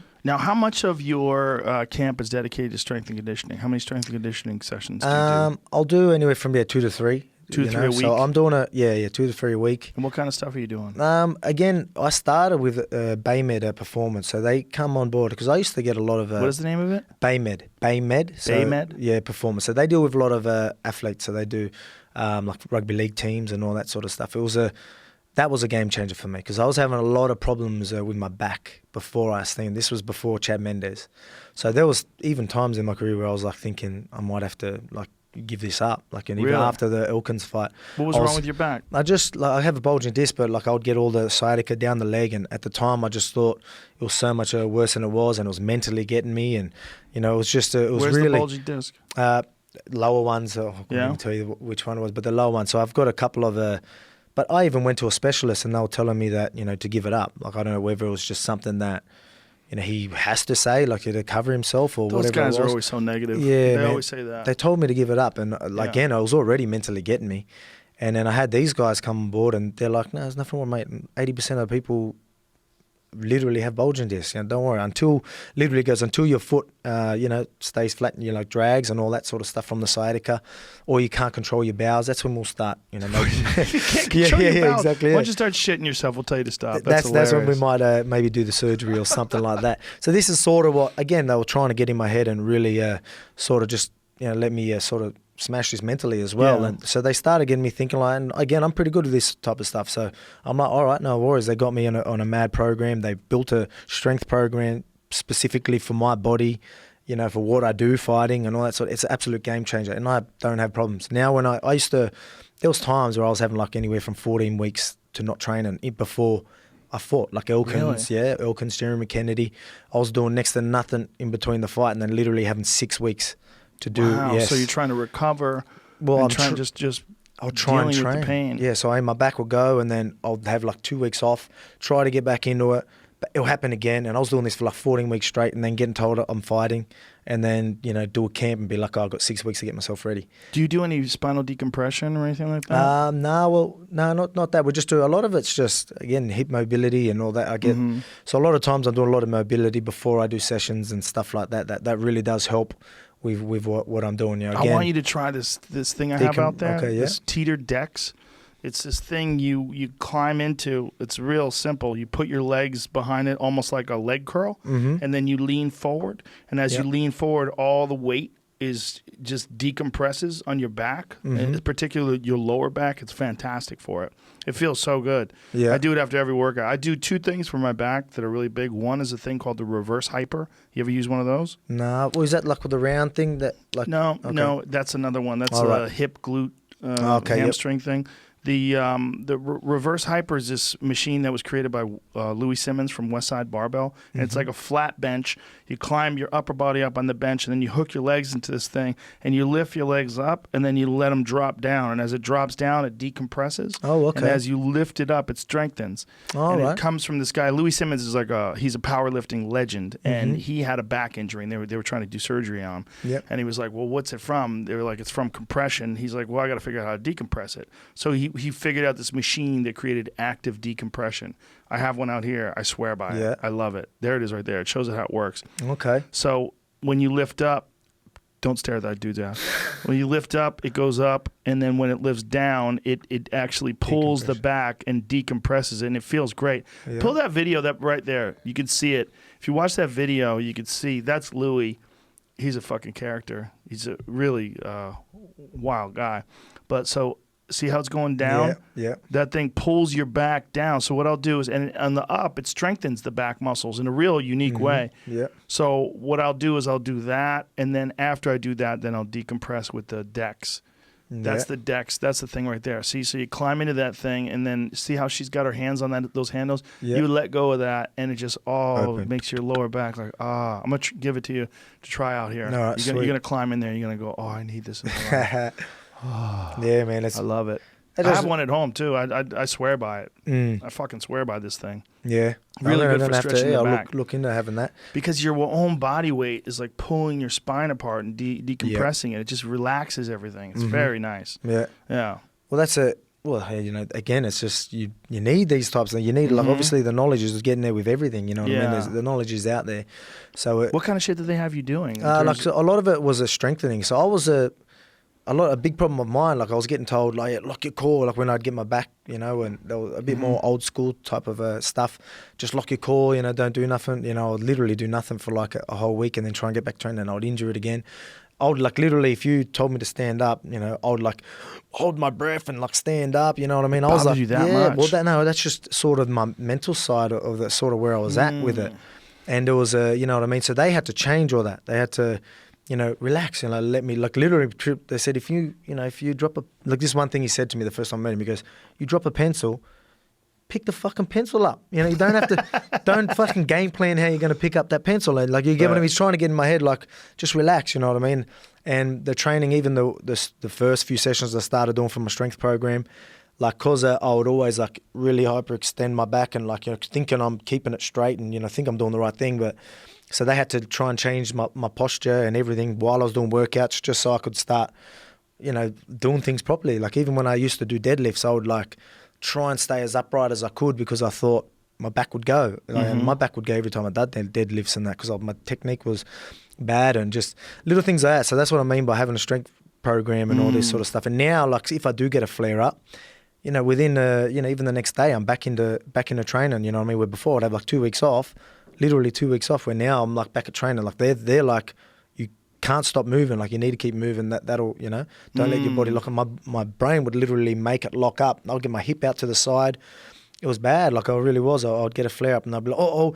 And then my brain would just tell, oh, yeah, go back to that position, you know, where you go. And my hip would go out and I wouldn't be able to walk for a few days. And this just, that was keep happening. But now, you know, we're on top of it now. It's a game changer now. I'm having camps, like, you know, full proper camps. So that happened before Chad Mendes. So that's when I end up seeing them, and I had my first like proper 12-week camp for the Chad Mendes. That's amazing. Yeah, that's amazing. So what kind of stuff do they have you doing other than, you said, deadlifts and strengthening exercises? Yeah, a lot of glutes, because my right glute wasn't even firing. Because like, of the yeah, sciatic? Or just because, yeah. Well, just not just that, just the fact that I would use my back muscles and core to do everything. I wasn't ever activating my glutes to do stuff because, you know, I was just using the wrong muscles, thinking, you know, I was doing it right. Where now, like, that's a big part of my sort of mobility. Before I do it, I do my mobility and I get the glutes firing and stuff like that. And every time I do that, I feel good. So a lot of the strength program is still building the glutes and stuff like that. Obviously, you're still doing your core exercises. Now we're at a stage where we can just sort of build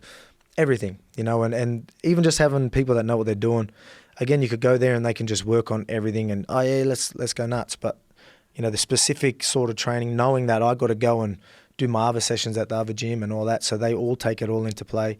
And, you know, that everything's just real structured, you know, training weeks are so much more structured than it used to be. And you're seeing it, you know, not only in performances, but even my body and being able to train them. It's a game changer. That's amazing. Wow, you're really fortunate that you found those guys. Yeah, 100%. It was huge. Do you do any yoga or stretching or anything? I do, like, stretches and all that. Like, I don't do it, I'll be honest, I don't do it enough. Like, I should be sticking to it, especially when I'm not, while I'm back home, I do that in my sessions that I'm doing with them. So I'm doing that. I'm meant to be doing that every day, but, you know, I lack it. Sometimes I should be doing a lot more. So sometimes I won't do it and I'll feel like I get tired. Every time I go on an airplane, I come to America and all that, I come and I'm just stiff as a board, you know what I mean?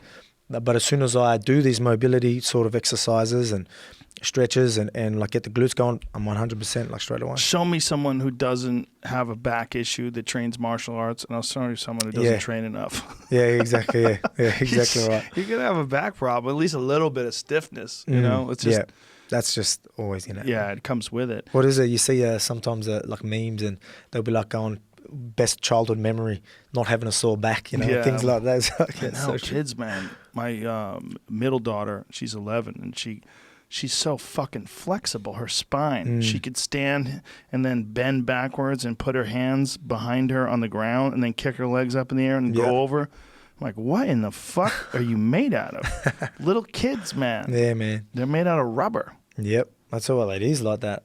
Actually, yeah, man, 100%. Like even with my daughter once, actually, I'm going to probably cop some flack for this, but I remember I was, you know, sometimes I didn't know. So at one time she just like sort of fell and I was like holding her by her arm and she ended up like having like a little dislocate like sort of elbow and I didn't know. Like she was just crying. I thought she was crying because we left the park and stuff like that. And I just the thing, like I literally just had, and she just fell and I just like sort of held her. Yeah, I just grabbed her by the arm and and like, you know, it just, again, like it lucky it didn't break or anything, but obviously being young and they're a bit more flexible, but like full hyperextended her to her arm, but she was all right a couple of days. It wasn't too bad. I literally thought I broke my daughter's arm like when I went to hospital. I was like, well, imagine telling people this story, you know what I mean? So it's crazy, but yeah, some of the same things you see the kids do, it's crazy. Well, they're built to fall down. Yeah. You know? Like it's just don't hold on to the arm when they do. So dislocate their arm. So what about running? Are you doing a lot of running? I don't do as much running. I sometimes do the weight loss and all that, but, you know, I get, you know, obviously when you try and get your, you know, your heart rate at a certain amount and doing your, what is it, the endurance, you would know VO2 about this. max? Yeah, no, not VO2 max, like when you're doing like when you're running a consistent run or something, you're keeping your heart rate at a certain amount. I'm the type of person, I'd rather be drilling at the gym. I'll keep my heart rate there and I'll be drilling and I'll just do hours or, you know, an hour. And do you use a chest monitor or we do. Like that? We do that with a lot of our sessions. And that's, again, we just try and structure everything. We're all about the science and stuff like that. Yeah, I mean it's so important, but so many people don't do it. They just go by feel, you know. But if you really have great coaches, especially great scientific-based strength and conditioning coaches that really understand the science behind getting your body into a great endurance spot. Even we even do, like, we get our HRV.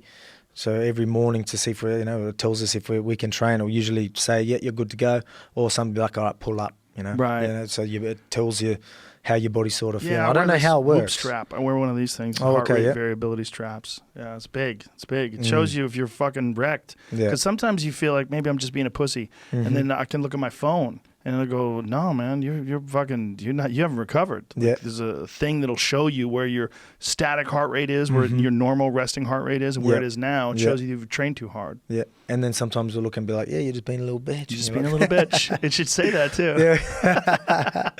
Yeah, man, it's crazy. So you prefer drilling to things like running? Yeah, that makes I've done sense. a fair bit of running, like when I was in Thailand and stuff. Like, they're obviously They really make big you in run, it. right? Yeah, exactly right. But I'll be honest, I don't do as much now. So again, doing the 4 sessions a day, 3-4 sessions a day. I'm the type of person that I'm just a believer of it drilling. I can be a lot more fight specific while I'm getting that heart rate there. So that's just how I am. Everyone's different, though. Obviously it's working for you. Yeah. Sometimes that's a big part of it too, is like having a thing that you believe in and the thing that gives you confidence. And it's obvious that you have great endurance as well. So it is physically working for you as well. Yeah, exactly. So you'll do 3 different sessions at least a day, and you're breaking them up like a strength and conditioning, maybe a boxing workout, kickboxing, jiu-jitsu, maybe an MMA workout. Like how does it structured usually? Yeah, most mornings you'll do like an MMA sort of workout. So you put it all. I'm all about putting it all together. You know what I mean? I don't like to separate each discipline, but obviously we still do that as well. We'll do like wrestling some days, a couple of days a week, and then the jiu-jitsu every morning we'll do as well. We've got wall work sessions, and it's just we just do everything. And then you've got certain sessions that are like VO2 max wrestling and things like that. So it's just.